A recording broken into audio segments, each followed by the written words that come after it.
وَقُلْ جَاءَ الْحَقُّ وَزَهَقَ الْبَاطِلُ إِنَّ الْبَاطِلَ كَانَ زَهُوقًا. بسم اللہ الرحمن الرحیم وبہ نستعین. الحمدللہ رب العالمین والصلاة والسلام علی سید المرسلین وعلی آلہ وصحبہ اجمعین ومن تبعہم بإحسان الی یوم الدین. اعوذ باللہ من الشیطان الرجیم. بسم اللہ الرحمن الرحیم. وَأَنَّ هَذَا صِرَاطِي مُسْتَقِيمًا فَاتَّبِعُوهُ وَلَا تَتَّبِعُوا السُّبُلَ فَتَفَرَّقَ بِكُمْ عَنْ سَبِيلِهِ. ارباب علم و فضل، ذمہ داران،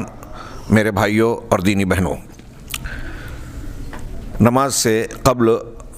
ہم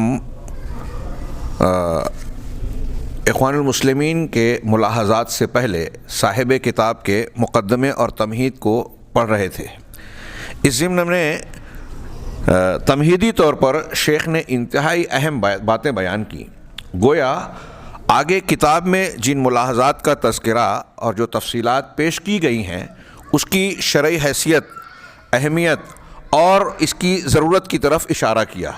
اس ضمن میں شیخ نے اب تک کی معروضات کے بعد جو آپ کی کتاب میں صفحہ نمبر 37 سے شروع ہوتی ہے، صفحہ نمبر 36 سے، وہ یہ ہے کہ میں نے اپنی باتوں کو 5 ناحیوں میں تقسیم کیا ہے. یہ جو شیخ کا جملہ ہے، میرے خیال سے اس کی بہتر تعبیر یہ ہے کہ جو میں کتاب پیش کرنے والا ہوں اس سے متعلق کیا جواز ہے، کیوں میں یہ باتیں پیش کر رہا ہوں، اس کی کیا اہمیت و ضرورت ہے، گویا ان 5 نکات کے ذریعے سے قاری سمجھ سکتا ہے. اور میں ان 5 نکات کو بڑی اہمیت کا حامل مانتا ہوں. اس میں بعض اعتراضات اور ہمارے کچھ ارباب علم کے دل میں، ذہن میں اٹھنے والے کچھ شبہات کا خود بخود جواب بھی آ جاتا ہے کہ ایسے موضوعات پر گفتگو کرنے کی کیا ضرورت ہے. چنانچہ آپ اپنی کتاب میں بھی ملاحظہ فرما سکتے ہیں کہ شیخ کہتے ہیں نمبر 1 کہ اپنی بات کو پیش کرتے ہوئے کہ اپنے بھائیوں کو اخوانی المسلمین کہا، یہ وہ نہیں بلکہ عام مسلمانوں کو کہا کہ میرے مسلمان بھائیوں، یہ پہلی بات یجب ان تعلموا علم یقین، کہ یقین کے ساتھ یہ بات جان لو کہ جماعت المسلمین اس شہر میں حقیقی اعتبار سے اس ملک کے اندر، مملکہ کے اندر حقیقی وجود رکھتا ہے اور یہ لوگ موجود ہیں، اگرچہ کہ وَأَنَّ لَهُمْ نِشَاطًا فِي الْخِفَا، اور ان کی خفیہ سرگرمیاں موجود ہیں، ان کے سری جلسے مجلسیں، یعنی سری مجلسیں اور ان کی لقاءات، محفلیں قائم ہوتی ہیں، اور اس کے علاوہ بعض دوسرے اعمال بھی وہ انجام دیتے ہیں. اس سلسلے میں اگر آپ نے اہل علم کے محاضرات کو سنا ہو، کتابوں کا مطالعہ کیا ہو، تو آپ کو معلوم ہوگا کہ ان کا ٹھیک وہی طریقہ ہے جو یہود کا، ہنود کا اور اہل باطل کا عموماً رہا ہے. اور یہ خود باطل کے باطل ہونے کی دلیلوں میں سے ایک دلیل ہے، ان کے یہاں سریت، منافقت اور پائی جاتی ہے. مجوسیوں کے یہاں، یہود کے یہاں، اور ان کے ہم فکر جو ہے ہمارے ہندوستانی برادران، ان کے یہاں، اور پھر یہ روافظ کے یہاں یہ بات پائی جاتی ہے. اور اخوانیوں نے بھی گویا اس ہتھ کنڈے کو، جو حقیقت میں دین کا طریقہ نہیں، دنیاوی سیاست، حکومت اور انحرافات کا طریقہ ہے، اسے اختیار کر رکھا ہے. شیخ آگاہ کر رہے ہیں مملکہ کے اخوان اور مسلمانوں کو کہ ہمارے اس ملک میں چاہے آپ کو اس کا ظاہری وہ شکل و صورت اور ڈھانچہ دکھائی نہ دیتا ہو، لیکن سری طور پر ان کا ایک ڈھانچہ موجود ہے اور عمل کر رہا ہے. اور آپ جانتے ہیں ماضی میں جو واقعات انقلابات کی شکل میں کچھ قرب جوار اور عالم اسلام کے بعض ممالک میں تیونس سے شروع ہو کر مختلف مقامات پر ہوئے، تو اس کی کچھ چنگاریاں یہاں بھی محسوس کی گئی. کچھ لوگوں نے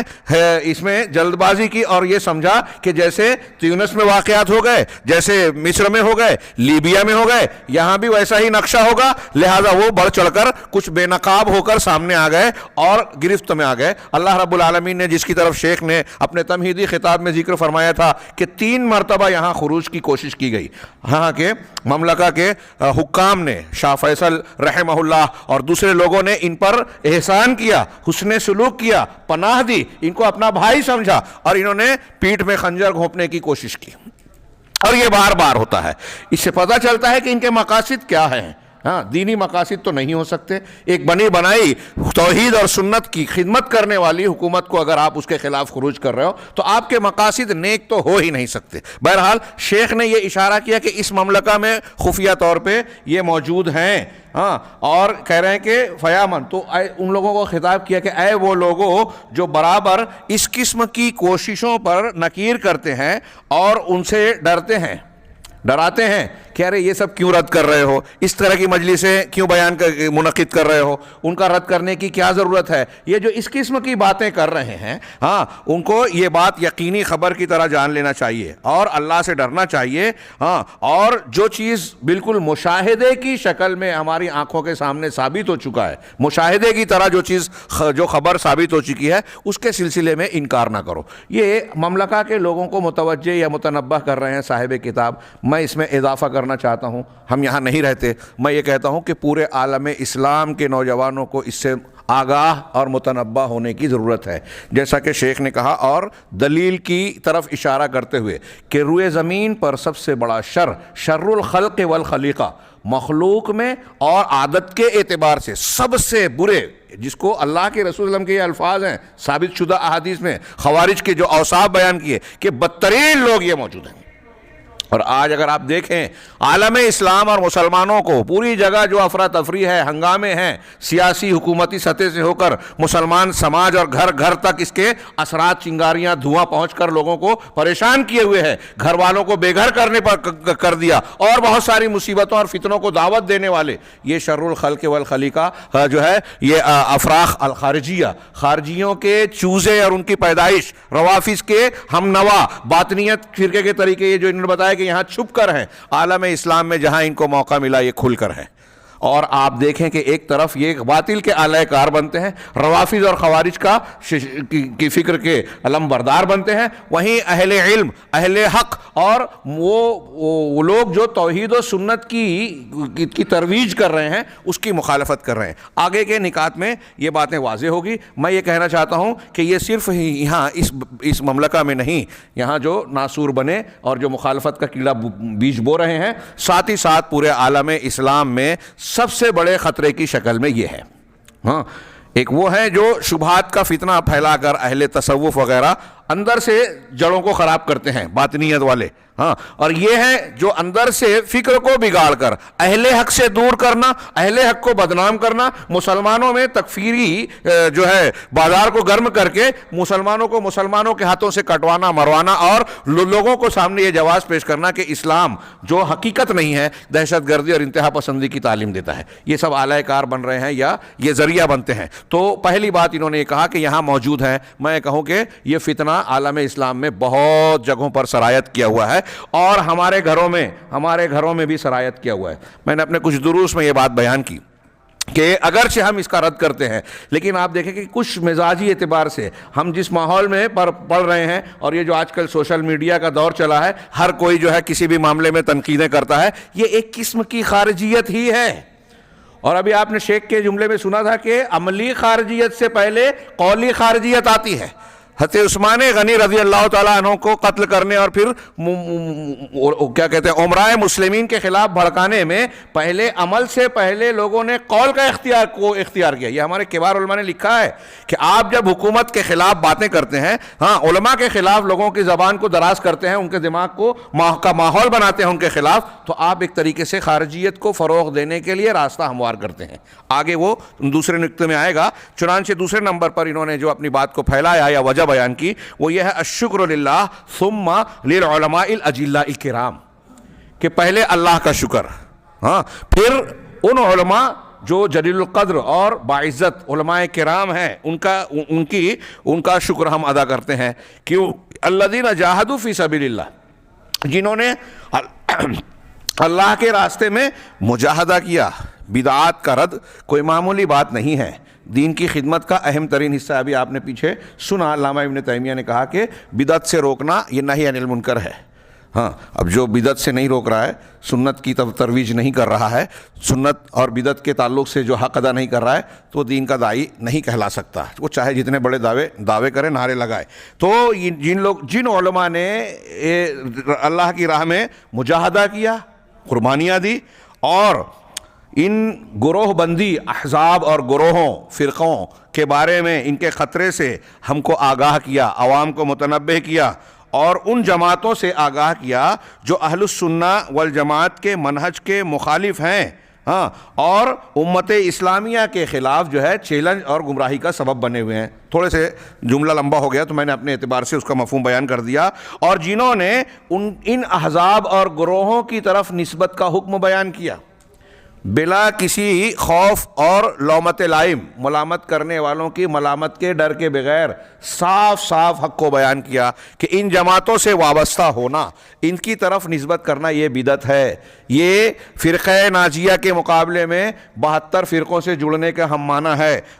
یہ جو بات میں عرض کر رہا ہوں یہ وہ آگے مشائخ کا جو نام لیا اور بہت سارے عالم اسلام کے متعدد علماء کرام، انہوں نے اس فریضے کو انجام دیا اور انہوں نے غلطیوں کو صاف صاف بیان کیا کہ ان کے منہج میں کہاں کہاں خطا اور غلطیاں ہیں، اور وما علیہا من ملاحظات، اور ان پر جو ملاحظات ہیں، ملاحظات نوٹ کو یا کسی خاص بات کو جو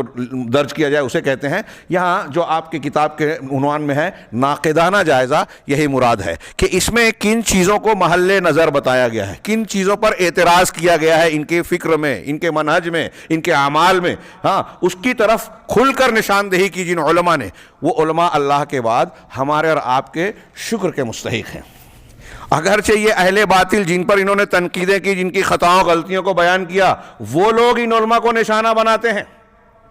ان کو مختلف قسم کے برے القاب سے ان کو یاد کرتے ہیں کہ یہ حیض و نفاس کے علماء ہیں، یہ فقہ الواقع سے ناواقف ہے، یہ سے دور ہے، ان کے اندر یہ کمزوری ہے، یہ کچھ نہیں کر رہے ہیں، دنیا کہاں سے کہاں پہنچ گئی۔ ابھی آپ نے شیخ سے سنا یہ کتاب الطہارہ اور اصول ثلاثہ پڑھا رہے ہیں، یہ چاند پہ پہنچ گئے۔ شیخ نے بتایا کہ ہمارے علماء نے کہا کہ آپ چاند ہی پر پہنچے ہیں، ہمارا قرآن و حدیث کو پڑھنے والا، بخاری کو پڑھنے والا جنت اور اللہ تک پہنچ رہا ہے، جو چاند پر جانے والا کبھی نہیں پہنچ پائے گا اگر اس راستے کو نہیں سیکھا۔ تو بہرحال یہ ان علماء کی ستائش کر رہے ہیں کہ ان کا ہم کو شکر گزار اور ان کی کوششوں کی قدردانی کرنی چاہیے۔ وما علیہ من ملاحظ، جو جنہوں نے ان خطاؤں کو بیان کر کے ہم کو خطرے سے بچایا، آگاہ کیا، جیسے مثال دی انہوں نے سماحت الامام عبدالعزیز ابن باز، شیخ محمد ابن عثیمین رحمہ اللہ، شیخ صالح الفوزان، شیخ احمد بن یحییٰ النجمی، شیخ ربیع بن ہادی المدخلی، شیخ زید بن محمد المدخلی، شیخ علامہ البانی، اور ایسے متعدد علماء کرام آپ یہاں جان سکتے ہیں کہ ان علماء کے فتاووں اور اخوانیت اور گمراہ فرقوں سے متعلق موجودہ دور کے باقاعدہ لجنہ کے تحت ان کی انفرادی اور اجتماعی طور پر آراء کو لوگوں نے شائع کیا، اور صاف صاف انہوں نے بیان کیا کہ یہ جو اخوان المسلمین ہیں یا بہت سارے جو نئی فکر اور منہج کے لوگ ہیں، یہ فرقہ ناجیہ اہل السنہ والجماعہ کے طریقے سے منہج سے ہٹے ہوئے ہیں، یہ ان کے راستے پر نہیں ہیں۔ ایک عام آدمی کے لیے جس کو یہ بتایا گیا، ابھی ہمارے یہاں لوگ سوال کرتے ہیں آکے کہ فلاں آدمی کو کیسا مانے، اس آدمی کی دعوت و تبلیغ کو یا نیٹ پر اور فلاں سے استفادہ ہم کرتے ہیں، یہ بالکل دیکھیے معتبر علماء کرام کو، ایک عام آدمی اور نوجوان کے لیے یہ ایک آسان طریقہ ہے کہ جو وقت کے معتبر کبار مسلم علماء کرام ہیں، قابل اعتماد، ان کی باتوں کو دیکھے، اگر انہوں نے کسی کے بارے میں یہ کہہ دیا کہ وہ عالم نہیں ہے تو وہ مرجع نہیں ہو سکتا۔ اب اگر کسی نے کسی معاملے میں وقتی طور سے کسی کی فلاں اچھا کام کر رہا ہے تو یہ توصیہ نہیں ہو گیا کہ اس کو عالم مان لیا جائے، داعی مان لیا جائے، اس کو فتووں کا اور دینی مسائل کے جاننے کا مرجع مانا جائے، اس سے دین سیکھا جائے۔ نہیں، دین سیکھنے کا مرجع اللہ اور رسول نے آپ کو ہم کو حکم دیا ہے، فَاسْأَلُوا أَهْلَ الذِّكْرِ، اہل ذکر سے سوال کرنا ہے۔ علماء کرام جو قرآن و حدیث کو جانتے ہیں اور عام علماء اہل منہج حق کے نزدیک جو عالم ہیں اس کو مرجع ماننا چاہیے، اس سے استفادہ کرنا چاہیے۔ یہ جو بات ہے بہت اہمیت کی حامل ہے، اور آج بہت سارے نوجوان اگر اس بات کو سمجھ لیں تو جو گمراہیاں ہمارے سماج اور جو حلقات میں پھیل رہی ہیں وہ شاید اس کا کچھ سلسلہ تھم جائے۔ چنانچہ ان بڑے بڑے علماء کرام کا ہمیں اور ان کے علاوہ جو دوسرے اہل علم ہیں، اللہ رب العالمین ان کا شکر ادا کرنا چاہیے اللہ کے بعد، اور ہم اللہ تبارک و تعالیٰ سے دعا کریں کہ اللہ ان کے لیے اجر و ثواب جو ہے متعین فرمائے، ان کے حق میں لکھے۔ ھذا ھو الواجب، کہہ رہے ہیں کہ یہ علماء اسلام پر واجب ہے۔ اب یہ جو اگلا پیراگراف آپ پڑھنے جا رہے ہیں، یہ عوام کے ساتھ علماء کے لیے بھی ہے۔ ہمارے وہ علماء برادران جن کی طرف میں نے نماز سے پہلے کے درس میں بھی تھوڑا سا اشارہ کیا، جو باطل کی تردید اور منہج منحرفہ کی رد میں جو ہے مداہنت برتتے ہیں، خود تو مداہنت اور نرمی برت رہے ہیں، ساتھ میں جو لوگ اس سلسلے میں مجاہدہ کر رہے ہیں، کھل کر بیان کرتے ہیں، رد کرتے ہیں، ان کا تعاون اور ساتھ دینے، تائید کرنے کی بجائے ان پر تنقید کرتے ہیں۔ ایسے لوگ منافقین کی تائید کر رہے ہیں اور مومنین کی رائے کی ناک رگڑتے ہیں، ابو دقاق کے قول کے برخلاف، بعض سلف کے قول کے برخلاف کہہ رہے ہیں کہ مسلمانوں پر، علماء اسلام پر یہ واجب ہے، علماء کرام، اگر میری بات ان تک پہنچے تو یہ ان کے حوالے سے میں ان تک پہنچانا چاہ رہا ہوں، میں اس کی شدید ضرورت محسوس کرتا ہوں موجودہ معاشرے میں کہ علماء کی ذمہ داری کئی گنا بڑھ جاتی ہیں جب اہل باطل اپنے باطل کو خوشنما طریقے سے جدید وسائل ابلاغ میڈیا کا بھرپور استعمال کر کے گھر گھر تک، مردوں ہی نہیں خواتین تک بھی اپنے زہریلے فکر کو پہنچا رہے ہیں۔ ایسی صورت میں علماء حق کا اولین فریضہ ہوتا ہے کہ وہ لوگوں کو نشاندہی کر کے اس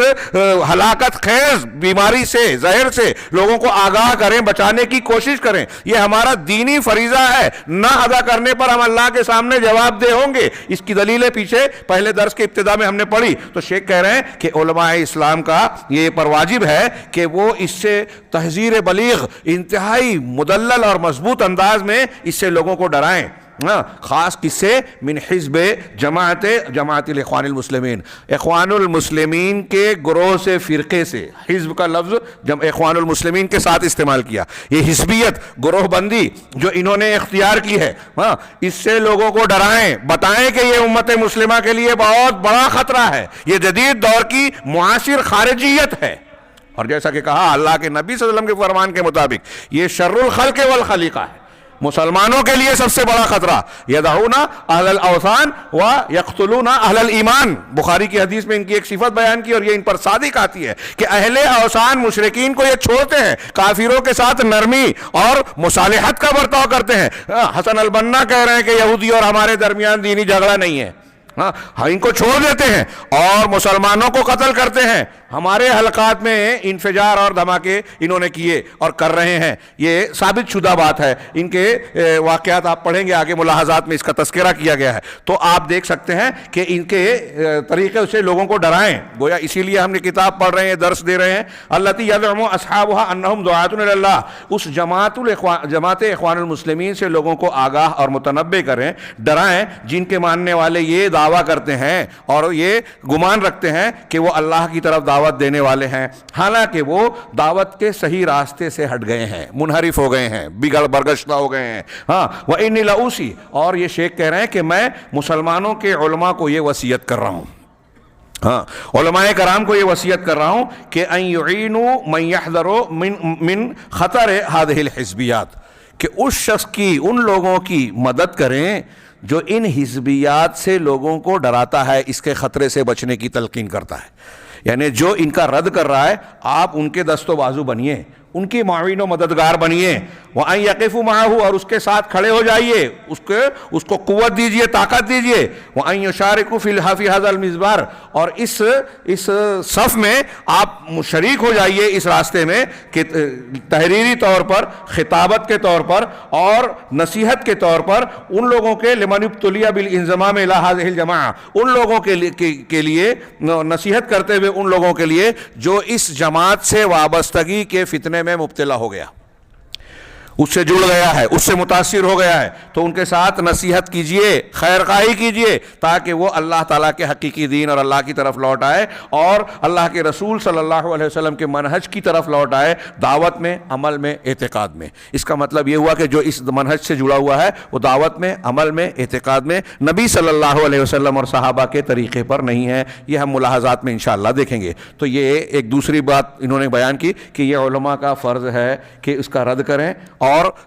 ایسا رد کرنے والوں کا ساتھ دیں، اور اس سے پہلے انہوں نے کبار علماء کا ذکر کیا۔ یہ ہمارے لیے اشارہ بھی ہے کہ یہ بڑے بڑے علماء کرام جو دین کی گہرائیوں کو جانتے تھے، ان کے لیے، ان کی شخصیت میں ہمارے لیے ایک نمونہ ہے کہ انہوں نے اس سلسلے میں کسی مداہمت، مسامحت اور کمزوری کا اظہار نہیں کیا جو آج ہم لوگوں کے درمیان کے کچھ لوگ اختیار کر رہے ہیں۔ تیسرا معاملہ یہ انہوں نے بیان کیا کہ الشکر للہ تعالی، اول اللہ تعالیٰ کا شکر بجا لانا چاہیے۔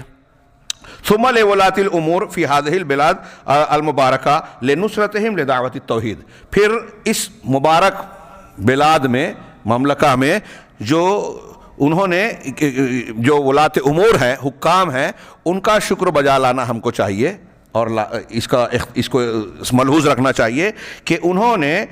دعوت توحید کی مدد کے لیے سب کچھ فراہم کر رکھا ہے، اس کے لیے کوشاں ہیں، اور اس کے لیے راہیں ہموار کی ہے، حکومتی سطح پر اس کو تعاون دیتے ہیں، اور منہج سلف پورے اس یکتا مملکہ میں منہج سلف کی دعوت کو عام کرنے کا انتظام کر رکھا ہے، اور دعوت سلفیہ کے دعات کی یہ تائید کرتے ہیں۔ یہ جو میں پڑھ رہا ہوں، آگے جو باتیں بیان کی جائے گی، یہ آپ اس کا اندازہ لگائیے کہ روئے زمین پر اس وقت کوئی حکومت اس طرح کی خیرات کی تائید، توثیق اور پلاننگ اور تخطیط نہیں رکھتی۔ یہ کوئی معمولی بات نہیں ہے میرے بھائیو۔ آپ لوگ یہاں جو اللہ رب العالمین نے موقع دیا اس مملکت التوحید میں رہنے، کام کرنے، یا یہاں کے علماء اور ماحول سے استفادہ کرنے کی توفیق اور سعادت نصیب فرمائی، اسے کوئی معمولی نعمت مت سمجھیے۔ اس نعمت امن سے، دنیاوی اعتبار سے بھی سارے امن اور ضروریات کا فراوانی کے ساتھ، اور پھر ساتھ میں دین اور روحانیت، علماء اہل علم سے استفادہ، کتابوں اور منہج صحیح کو اختیار کرنے کی پوری چھوٹ اور ساری آزادی، یہ آپ کو، میں ہندوستان میں رہتے ہوئے یہ باتیں کہتا ہوں کہ اس وقت پوری روئے زمین پر کسی مملکہ میں آپ کو نہیں ملے گی۔ یہ کوئی معمولی بات نہیں ہے، اور اس نعمت کی قدر وہاں آپ کو محسوس ہوگی جہاں یہ نعمتیں آپ کو میسر نہیں ہیں۔ میں جانتا ہوں کہ آپ لوگ اس سے واقف ہیں، لیکن ہمارے ہاں سوشل میڈیا یا دوسرے مقامات پر جو جس طریقے سے اس کے خلاف نقد و تنقید کی جاتی ہے، اس کے تعلق سے جو ہے وہ مخالف ہوائیں چلائی جاتی ہیں، پروپیگنڈا کیا جاتا ہے، عام لوگوں کے ذہن کو خراب کیا جاتا ہے، تو اس مملکہ کے حکام کی نیکیوں کو برائیوں کی شکل میں پیش کیا جاتا ہے۔ روئے زمین پر میں نے سوال کیا اپنے خطابات میں کہ بتائیے کہ اس کے علاوہ کون ایسا ملک ہے جہاں دعوت و تبلیغ کا وہ اہتمام ہے جو یہاں کیا جاتا ہے؟ آپ یہاں دیکھ رہے ہیں یہ جو اہتمام ہے جعلیات وغیرہ کا جال بچھا ہوا ہے، حکمت و مصلحت کے ساتھ،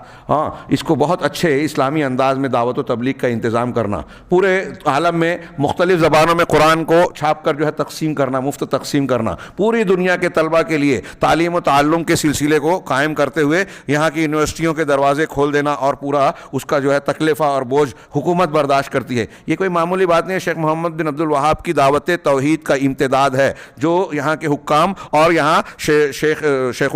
الاسلام دونوں کے باہمی ایگریمنٹ کے ذریعے سے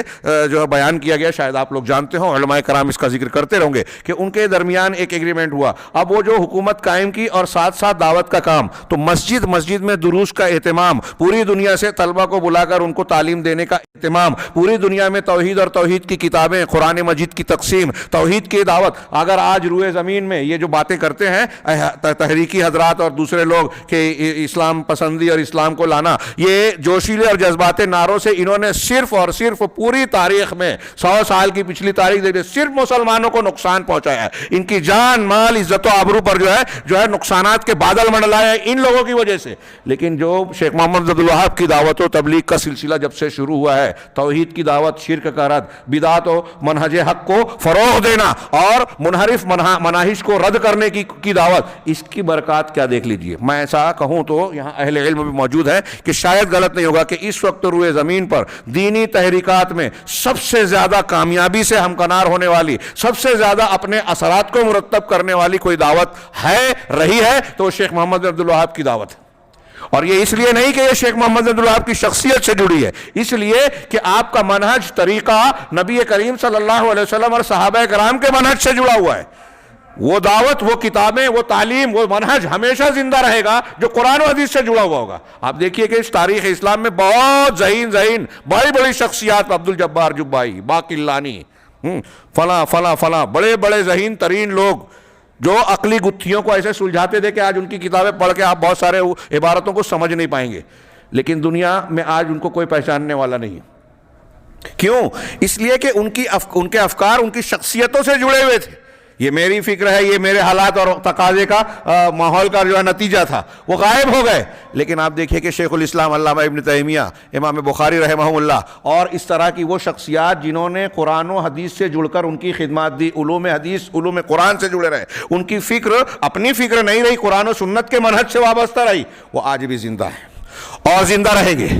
کیونکہ اللہ رب العالمین نے قرآن و سنت کو کی حفاظت کا ذمہ لیا ہے، قرآن و حدیث کو کیا ہے سدا بہار بنایا ہے۔ کیسا بھی ماحول ہو، کوئی بھی موسم آئے، کوئی بھی زمانہ ہو، قرآن حدیث جوان رہے گا، تازہ رہے گا۔ میں اکثر کہتا ہوں کہ آج کے سائنٹیفک دور میں بھی اگر آپ تحقیق کریں، تحقیق کی سان پہ رکھیں، تو سلفی منہج والا جو دین ہے، دین حق ہے، قرآن و سنت والا دین، وہ آپ کو سب سے زیادہ سائنٹیفک، سب سے زیادہ تازہ دین نظر آئے گا۔ یہ کوئی معمولی بات نہیں ہے، آپ اس کو دیکھیں اس طریقے سے تو یہ اس کے حقانیت کی علامت اور نشانی نشانی کے طور پر دکھائی دے گا۔ تو بہرحال یہ باتیں اگرچہ آپ کو تھوڑی پھیلی ہوئی نظر آئے گی، لیکن ایک دوسرے سے مربوط ہیں کہ اللہ تبارک و تعالیٰ نے معاف کیجئے گا، شیخ محمد بن عبد الوہاب کی دعوت کا امتداد بتا رہا تھا کہ وہ ان کی دعوت کی یہ برکت ہے، آج پوری دنیا میں شیخ محمد بن عبد الوہاب رحمہ اللہ کی دعوت کے نتیجے میں جو سلفیت، قرآن و سنت کا منہج کف کو فروغ مل رہا ہے، ہاں، اس سے زیادہ کامیاب دعوت روئے زمین پر کوئی نہیں ہے۔ یہ اس کا گلیمر، شور، ہنگامہ، نعرے بازی یہاں نہیں نظر آتی، اس لیے ہماری نئی نسل کے نوجوانوں کو اس کی کامیابی محسوس نہیں ہوتی یا سمجھ نہیں آتی۔ لیکن آپ دیکھیے کہ پورے دنیا میں کتاب التوحید، جس کا مذاق اڑاتے ہیں یہ تحریکی کہ دنیا چاند پر جا رہی ہے اور آپ اصول ثلاثہ پڑھ رہے ہو، اتنی مہنگائی بڑھ رہی ہے اور آپ جو ہے توحید کی بات کرتے ہو۔ ہاں، اللہ رب العالمین کا کرام اور انبیاء کے فرامین، ان کی دعوت کا طریقہ یہی کرتا ہے کہ آپ کو کوئی بھی پرابلم آئے، آپ توحید پر عمل کیجئے۔ اللہ کے نبی صلی اللہ علیہ وسلم نے اپنی بیٹی سے کہا تھا، گھر میں جو ہے ہاتھ میں چھالے پڑ رہے ہیں، چکی پیسنے میں تکلیف ہو رہی، غلام اور خادم کو مانگا تو ہم نے کہا بستر پہ آؤ تو سبحان اللہ، الحمدللہ، اللہ اکبر کہیں۔ میں اکثر تقریر میں سوال کرتا ہوں سامعین سے کہ بھلا بتائیے کہ آج ہمارے گھر میں اگر بیوی، بیٹی، والدہ یہ کہے کہ واشنگ مشین لے آؤ یا مکسر مشین لے آؤ اور آپ اس سے کہیں کہ سبحان اللہ الحمدللہ پڑھو تو کیا جواب دے گی وہ؟ ہاں، سید المرسلین نے سیدۃ نساء العالم سے کہا، یہ جواب دیا اور انہوں نے قبول کیا کہ ہاتھ میں چھالے پڑے ہیں، مشقت ہے گھر میں، اس کا علاج سبحان اللہ الحمدللہ اللہ اکبر لا الہ الا اللہ توحید ہے۔ کیسے؟ یہ اہل علم بیان کرتے ہیں، فی الحال اس کا موقع نہیں ہے۔ توحید ہر بیماری کا علاج ہے، ہر شر سے تحفظ کا قلعہ ہے، اور بہت سارے دنیا کے ہر فائدہ اور خیر توحید سے جڑی ہے، ہر شر اور فتنہ شرک سے جڑا ہوا ہے۔ تو بہرحال شیخ محمد بن عبد الوہاب رحمہ اللہ کی یہی تحریک تھی، ہاں، اور اسی کا نتیجہ ہے یہ مملکہ کی برکتیں جو ہم دیکھ رہے ہیں، یہ اسی دعوت حقہ کا نتیجہ ہے۔ اور پورے باطل دنیا میں صرف یہ جو بدعتی اہل بدعت نہیں، بلکہ پورے اعداء اسلام اور اہل باطل کو یہ مملکہ سب سے زیادہ کھٹکتی ہے، اس کے خلاف سب سے زیادہ سازشیں کی جاتی ہے۔ اور یہ بات پرانے علماء بھی کہتے ہیں، جدید دور کے علماء اہل نظر بھی جانتے ہیں، سمجھتے ہیں کہ دنیا کا ہر باطل پرست سب سے زیادہ اگر کسی سے بغض رکھتا ہے، کسی کو دشمن سمجھتا ہے، کسی کو مٹانے کی تڑپ اور تمنا رکھتا ہے تو وہ اہل الحق ہیں۔ غیر مسلم مسلمان اور مسلمانوں میں جو اہل الحدیث ہیں، آپ دیکھیے کہ دنیا کا ہر باطل اور ہر بدعتی ان کا مخالف نظر آئے گا۔ یہ ہمارے سلف سے شیخ قطان نے، امام حاکم نے روایت نقل کی بات سلف سے کہ وجہ روئے زمین پر آپ کسی بھی بدعتی اور ہوا پرست کو دیکھیں، وہ اہل حدیث سے چڑ رکھے گا۔ بات تھوڑی جو ہے لمبی ہو جائے گی مزید، میں واپس آتا ہوں عبارت کی طرف کہ یہ جو مملکہ نے یہ انتظام کیا دعوت توحید کا، دین کو، صحیح منہج کو تقویت پہنچانے کا، تعلیم و تربیت کا، یہ جو ماحول ہموار کر کے دیا، آپ کو یہ ایک ماحول دے دیا کہ آپ اس ماحول میں دنیاوی اعتبار سے بھی جو ہے اپنی کوششیں کر سکتے ہو، ضروریات کی تکمیل کر سکتے ہو، کما سکتے ہو، اور دینی اعتبار سے بھی اپنا دامن جو ہے علم اور ایمان سے بھر سکتے ہو۔ اگر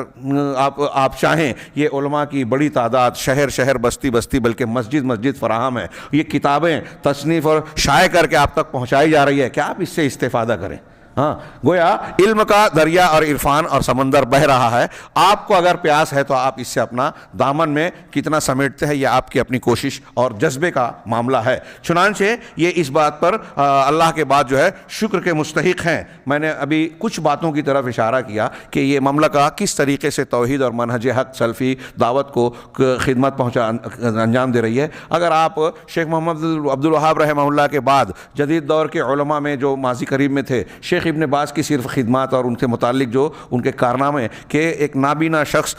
مملکہ میں بیٹھ کر اس نے پورے عالم میں سلفی دعوت اور منہج حق کو کتنی قوت پہنچائی، اگر پڑھیں گے تو حیرت زدہ اور ششدر رہ جائیں گے. یہاں جوش اور جذبات کی ضرورت نہیں تھی. بیٹھ کر اللہ کے نبی صلی اللہ علیہ وسلم اور قرآن و سنت کی تعلیمات کی روشنی میں اصلاح اور تعمیر کا جو مثبت اور تعمیری طریقہ ہے اس کو اختیار کیا ایک نابینا شخص نے. بہت سارے بینا لوگوں نے بڑی بڑی تحریکات سے وہ نتیجہ برآمد نہیں کیا جو ایک نابینا شخص نے بیٹھ کر جو ہے پورے ملک میں پوری دنیا میں دعوت حق کا فیض پہنچایا. یہ کوئی معمولی بات نہیں ہے. آپ دوسرے علماء سے سنیں پڑھیں، اور یہاں ان کے کارنامے تو میں سمجھتا ہوں کہ چپے چپے میں مشہور ہیں، آپ یقیناً جانتے ہوں گے. تو مملکہ نے یہ حکومتی سطح پر بھی جو انتظام کیا وہ اس پر مستحق شکر ہیں. سواء کان ذالک ان طریق، اب یہ انہوں نے اشارہ کیا کہ چاہے یہ چیز انہوں نے مملکہ میں تعلیم و تربیت کے ذریعے سے کی ہو، مملکہ میں تعلیم کاش کے موقع ہوتا. میں صرف یہ ایک بات آپ جانیں کہ تفصیلات شاید یہاں بیان کرتے ہوں گے. خادم الحرمین فہد رحمہ اللہ کے زمانے کی کچھ چیزیں ہمارے سامنے آئی تھیں کہ انہوں نے مملکہ میں مختلف علوم و فنون میں ممتاز طلبہ کی کا بوجھ اٹھایا، ذمہ داری لی. پھر ان کو یورپ اور امریکہ کے ترقی یافتہ ملکوں میں اپنے فن کے اعتبار سے اعلیٰ کالجوں میں بھیجا. اس کے بعد ان کو واپس لانے کے بعد ان کو یہ کہا کہ آپ اپنے فن کی روشنی میں نصاب تعلیم تیار کریں اور اس میں قرآن و سنت اور توحید و سنت والا دین بھی شامل رہے. 15-20 سال کی کوششوں میں ہمارے پاس وہ ڈیٹا نہیں ہے، لیکن میں یہ کہہ سکتا ہوں کہ ملینوں بلینوں پیسہ خرچ کر کے اس نصاب تعلیم کو جو آج مملکہ میں پھیلا ہوا ہے نا، مختلف اسکولوں میں، وہ عصری علوم ہوں یا دینی مدارس ہوں، اس میں بہت بڑی توجہ اور بہت بڑا خرچ کیا گیا ہے منہج حق کو تائید اور تقویت دینے کے لیے.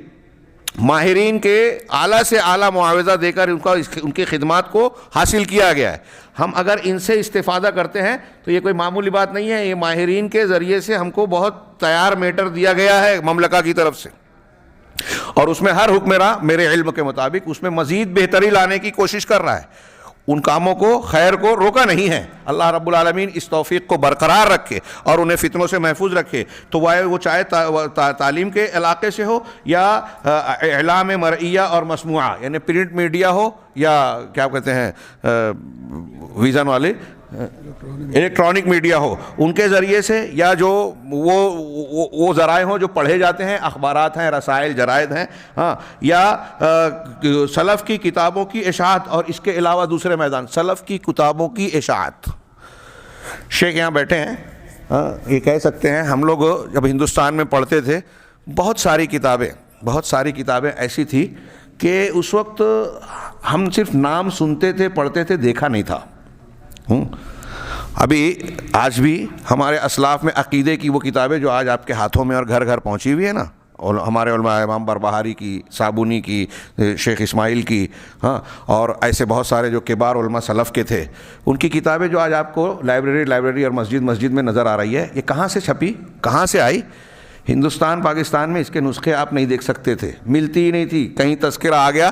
کسی علامہ ابن تیمیہ اور ابن قیم کی کتابیں وہاں دستیاب نہیں تھی.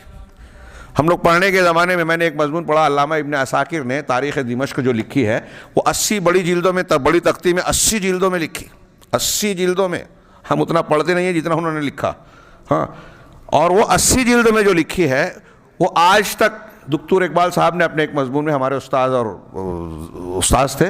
مالیگاؤں کے، ان کی کئی کتابیں ہیں جرح و تعدیل وغیرہ پہ، تو انہوں نے ابن عساکر کے تذکرے میں لکھا کہ انہوں نے مطلب وہ کتاب جو انہوں نے 80 جلدوں میں لکھی ہے وہ پہلی مرتبہ سعودی عرب سے شائع ہو رہی ہے، اور آج سے کچھ 10-15 سال پہلے بعد انہوں نے لکھی تھی کہ اب تک 40 یا 42 جلدیں شائع ہو چکی ہیں.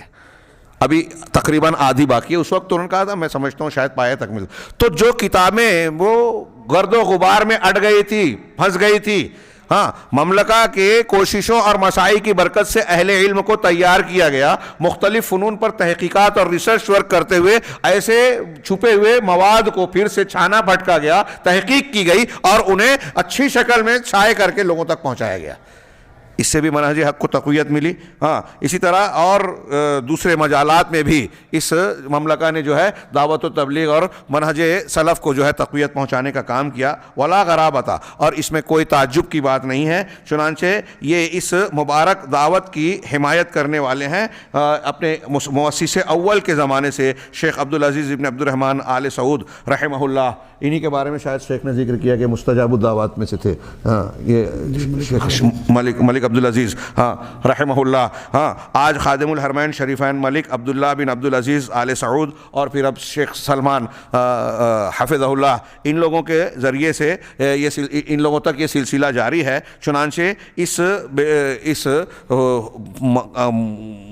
فریضے کو ادا کرنے والے, حکومت کے کاموں کو انجام دینے والے ان قائدین پر اللہ رب العالمین ان کو جزائے خیر عطا فرمائے اور ان کو ہدایت, صلاح, تقوی میں مزید اضافہ فرمائے, اور اللہ تبارک و تعالیٰ ان کے ذریعے سے بندوں کو اور بلاد کو مزید فائدہ پہنچائے اور ہر خیر کی انہیں توفیق عطا فرمائے. یہ شیخ کی عبارت میں جو ہے میں نے اپنے الفاظ میں بیان کیا. اب کہہ رہے ہیں کہ وَإِنَّ مِنَ الْأُمُورِ الْمُهِمَّةِ, ہاں, اس کے بعد کہہ رہے ہیں کہ ایک انتہائی اہم امور میں سے ایک بات یہ ہے کہ للحذر من هذا المنہج, کہ اس منہج جو برگشتہ منہج ہے اخوان المسلمین کا, ہاں, سیاسی منہج, سیاسی مقاصد والا, اس سے بچنے کے تعلق سے ایک اہم معاملہ یہ ہے کہ ان میں سے کسی شخص کو جس کے بارے میں ہم کو یہ پتہ ہے کہ یہ اس فکر اور منہج کا حامل ہے, اسے جو ہے کہ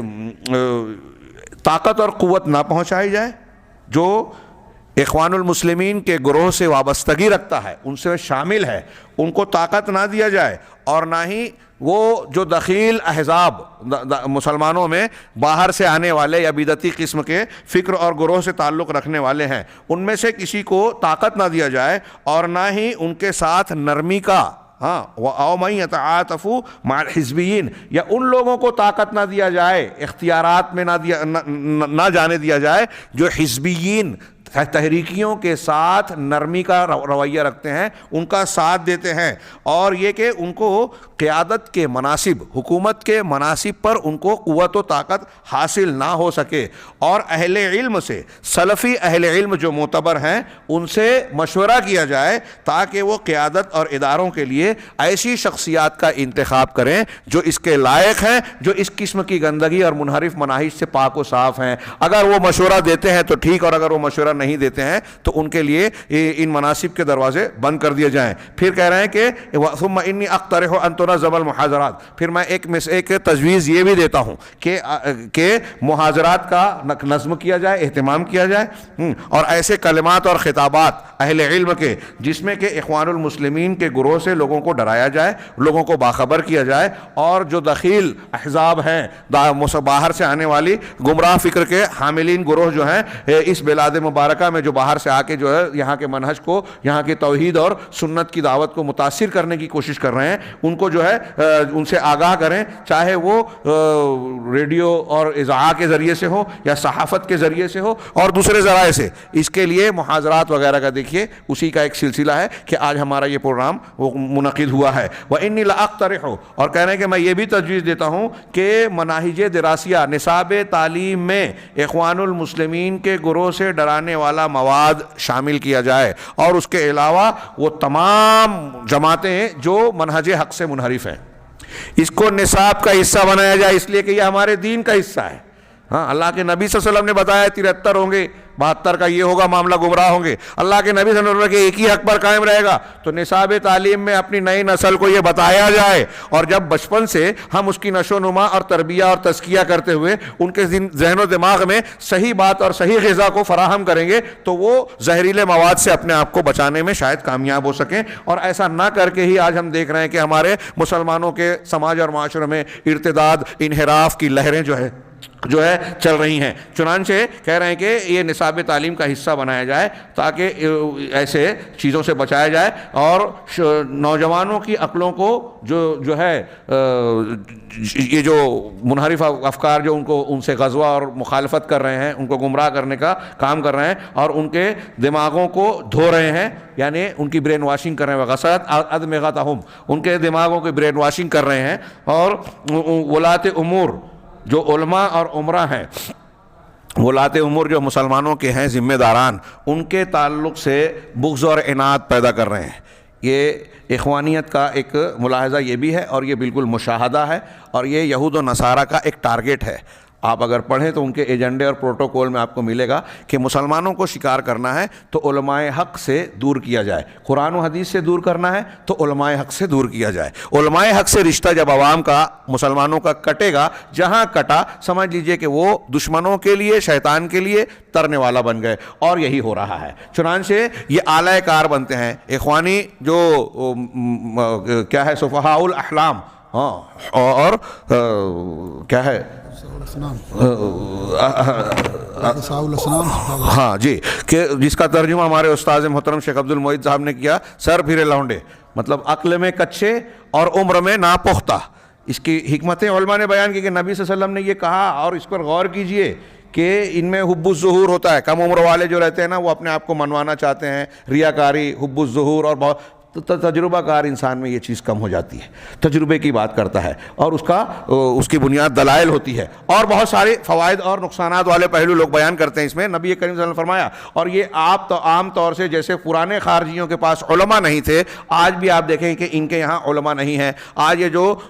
بھنگ دھتورے پھیلے ہوئے ہیں ہمارے سوشل میڈیا پہ کہ فلاں کوئی مرزا سے متاثر ہے، کوئی فلاں منکر حدیث سے متاثر ہے، کوئی ابو خدیجہ کا نام لے رہا ہے، کوئی فلاں کا نام لے رہا ہے، یہ کہتے ہیں کہ علماء نہیں ہے، قرآن و حدیث والے یہ علماء نہیں ہے، شیخ ابن باز، علامہ البانی، اور ان کو کہتے ہیں کہ یہ طہارہ، حیض و نفاس کے علماء کر کے لوگوں میں ان کی عزت گھٹانے کی کوشش کرتے ہیں. یہ ساری چیزیں اسی فکر کا نتیجہ ہے کہ یہ لوگ شکار کر، اور ہمارا نوجوان آسانی سے شکار ہو جاتا ہے، غیر علماء سے استفادہ کر رہا ہے اور علماء سے دور ہو رہا ہے. تو یہ بھنگ دھتورے پھیل رہے ہیں، ارتداد کی لہریں ہیں، انحرافات پھیل رہے ہیں. یہ جو میں بات کہہ رہا ہوں اس کو سمجھنے اور ہماری نئی نسل کو سمجھانے کی بڑی شدید ضرورت ہے. چنانچہ شیخ کہہ رہے ہیں کہ یہ لوگ عمرہ اور علماء کے تعلق سے بدگمانیاں پھیلا رہے ہیں اور ان کے دل میں بغض کو سینچ رہے ہیں، بغض و عناد پیدا کر رہے ہیں. چنانچہ ان کے عقائد میں خلل پیدا ہوتا ہے، ان کے کلمے کے اندر تفریق پیدا ہو رہی ہے، یعنی یہ جماعت سے الگ ہو جاتے ہیں. ہاں، کل ذالک، یہ کام ہمیں کرنا چاہیے. یہ سب ہمارے اپنے سماج اور معاشرے کی حفاظت کے لیے ضروری ہے. من هذه الاراء المضللہ والعقائد، ہمارے اپنے سماج کو ان گمراہ کن آراء اور منحرف عقائد سے بچانے کے لیے بہت ضروری ہے. یہاں چوتھا ٹائم ہو گیا،